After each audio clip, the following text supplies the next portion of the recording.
Well, hello and welcome to my YouTube channel. This is Tracy Hoogbelt, and I've just started a piece here that I've found a restaurant reference for that is quite sweet. It's just it looks like a nice morning picture, having tea in the sunshine, and it just had a nice warmth and feel to it that I thought would be great to capture in a painting.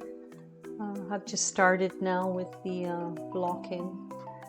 I generally like to direct paint and do just a very simple drawing of the subject just to make sure that it's all in the right spots, and by using different reference points in the picture, I use those for sort of measurements, just eye measurements as I go.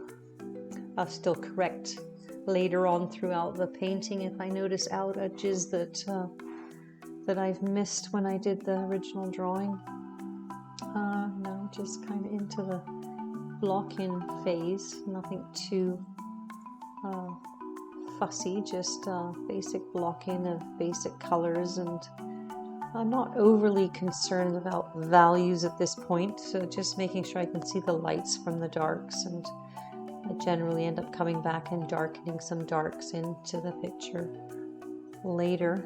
But just a very basic coverage now. Get rid of that white just so it's not so glaring, and helps me to get closer to the values as I go along, if I can get rid of that shine. A lovely picture, but I didn't realize until I got into this picture just how much green there was, so I kind of had to mix different greens out of a few of the colors that I have on my palette there. I have cobalt teal and viridian. I do have a very light cad, sort of an apple green, but it's not usually very helpful with much. But by adding different yellows into the greens that I have, and adding some blues in there to darken them, and then I can sort of come up with a nice variety of greens.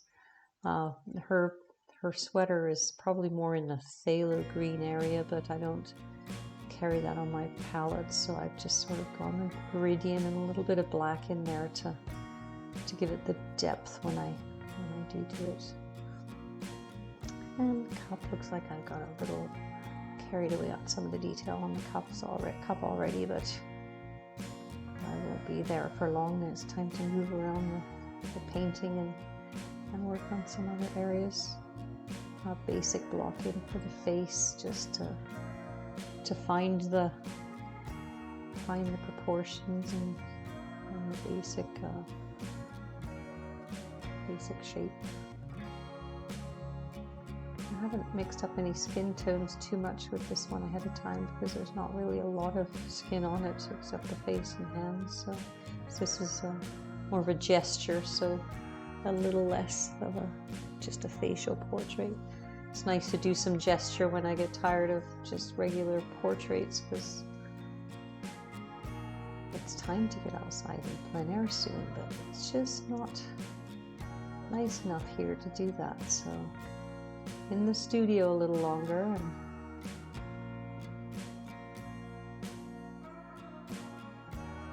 I find by the end of winter I'm craving some paintings from life, and really try and mix things up for gestures really help.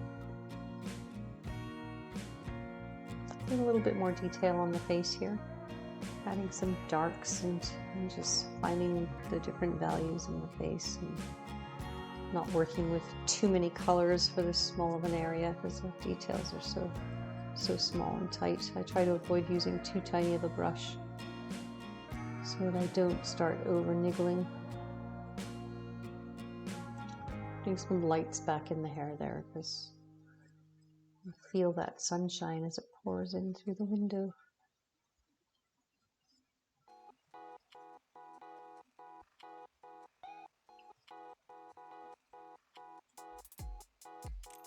Hands can be a bit of a challenge. They always seem to take a little longer to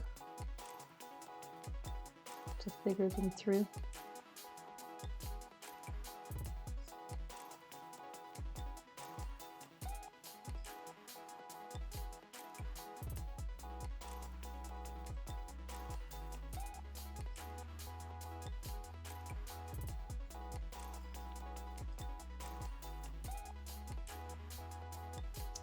And here comes that rich green. It's almost hard to put down. It's so intense, the color of that. But by muting it a little bit with some reds, and it helps to tone it down a little bit. And this is just the Viridian in black. I can only imagine what the phthalo green would be like to work with.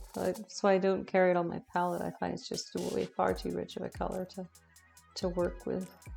You just have to take just small bits of it to really get such bright color, but it's just too much. So the color's a little different with the mixtures that I have here, but I don't mind that.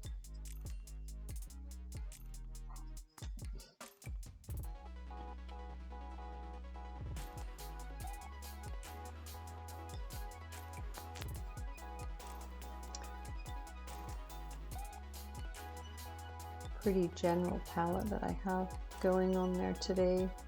Got some far right. I've got raw sienna, yellow ochre, a little bit of lemon yellows. Looks like it's been tainted with a bit of the green right now. And some cad deep yellow, cad orange, cad red light, a little bit of cad red normal. I don't think I'll even be using that in this.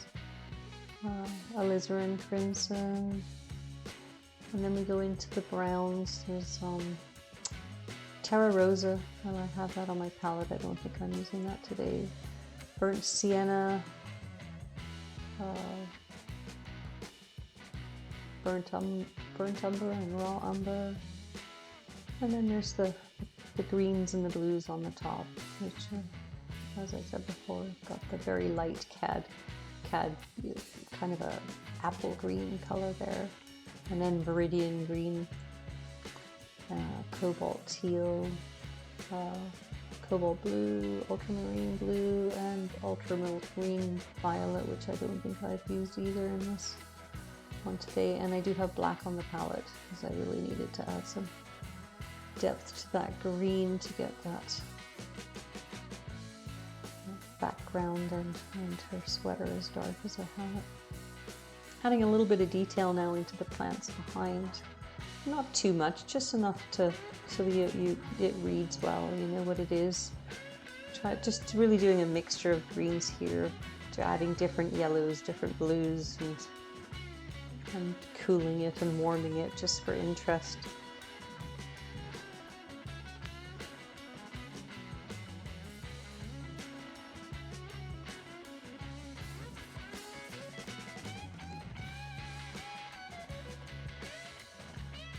Most of the reference pictures that I get for the paintings that I do are from Pinterest. Apparently there's no copyright issues if you're going from somebody's photograph to painting, because they're just studies for myself. I don't really worry about that too much. I think if you were going to use a reference picture of somebody's for selling or making money off of it, would probably be appropriate to ask for permission, even though it's not actually necessary if you go from photograph to painting. There doesn't seem to be any rules, which I'm not sure if that's good or bad for us painters, but that's the way it is. But it is a great place to find reference pictures for studies and for practice, because it's just not even plausible to try to get people to sit for you for the amount of painting that I find I require.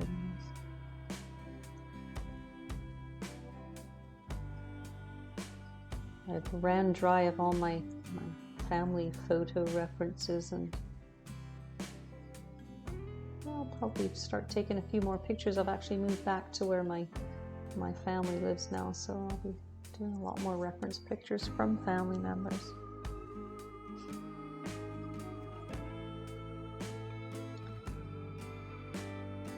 Well, doing some highlights and lowlights here as I go along for the greens.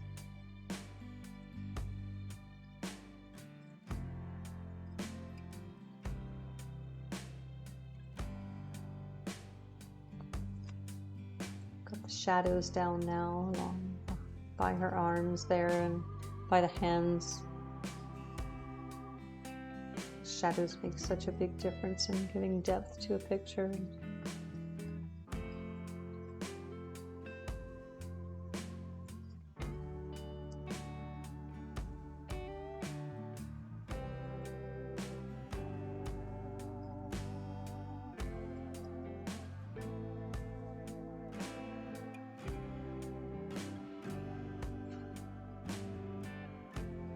I think for the color of the cup I've used some more of the blues, the cobalt teal, and with a little bit of blue in it.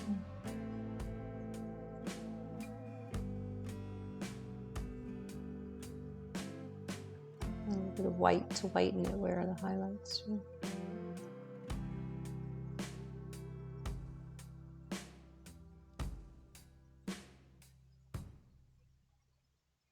Nice little pleasant picture to paint, just kind of a nice feel-good sort of a warmth to it.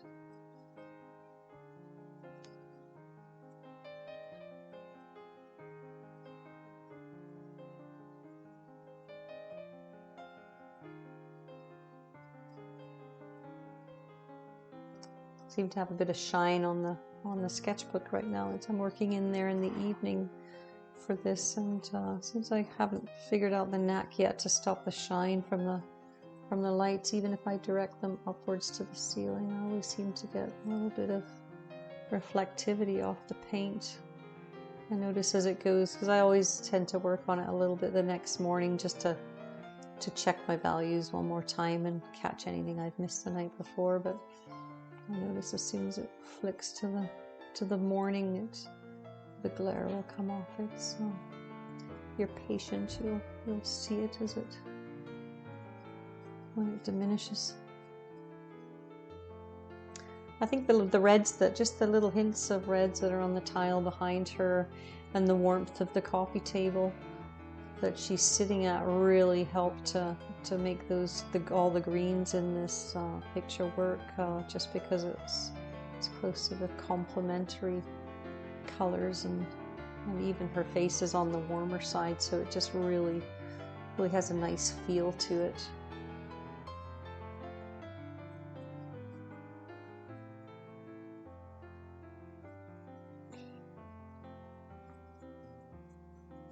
So I've just started doing some voiceovers with the last two paintings now that I've done, so I'll be trying to do more of that. It's pretty new to me, but I'm getting a little more comfortable with the whole filming and editing and part of it. So I'm hoping to continue doing a little bit more with the voiceovers.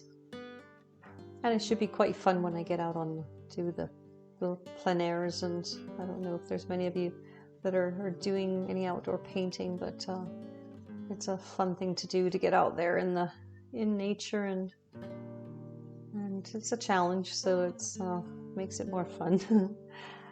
But I'll be doing some live sort of, or at least some voiceovers or some at the moment types of audio.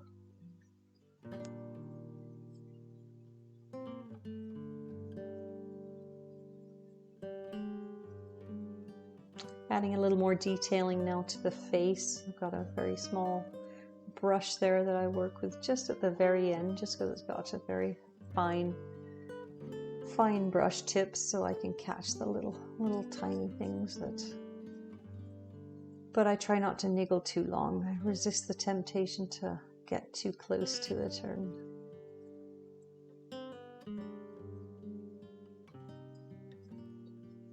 I've actually always liked working with these smaller pictures. I don't know why they bring me a lot of pleasure working with little pictures. I've done a lot of larger works, but unless there's something that I really want to put into a larger scale picture, I tend to stick with the sketchbook studies and small paintings. I find the more paintings I do, I feel like I get more practice, and I can turn them over quick and start another one, and just learn a little quicker than if I stay with something too long. But there's times for that too. If there's a particular painting that I want to paint for somebody, or just something really compels me to do something larger, then I don't mind so much spending that time with it. But because then they tend to be more, at least 3 to 4 day paintings, and sometimes more if they're portraiture. But even as far as storage, I find working small is just so much easier to deal with than having large canvases around. And it's actually nice that painting's gone into so many different ways of doing it now. You can paint on boards or just canvases or paper, and it just meets your needs no matter what they are. So things have changed a bit from the old ways of just stretched canvases. And it's nice to have the options. Sometimes even when I work large, I will just paint on a piece of canvas and then just glue to a masonite type of boarding when I'm finished, if I want to hang it or mount it.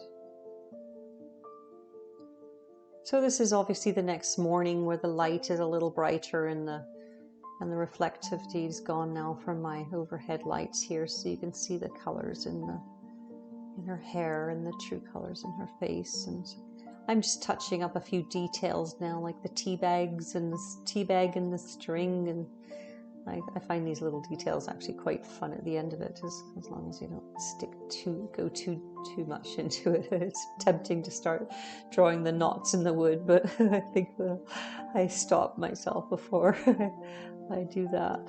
But it is fun to put a little bit of detail at the end.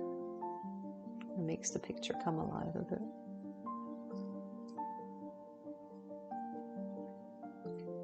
So I'm happy with the way the lighting is coming in, and it's hitting the side of her that's against the window there, and little brighter highlights I'm adding there, just in the cheeks and the areas that the sun would hit, just to illuminate it a little bit more. Well, thank you very much for staying with me with this video. If you've made it to the end, thank you. I will see you on the next portrait or gesture pose, or maybe a plein air. So I'll leave you as I finish just doing a few extra details on the painting with some music, and hope to see you again. And please leave comments or questions if you have them. Enjoy the rest of the painting. Thanks again.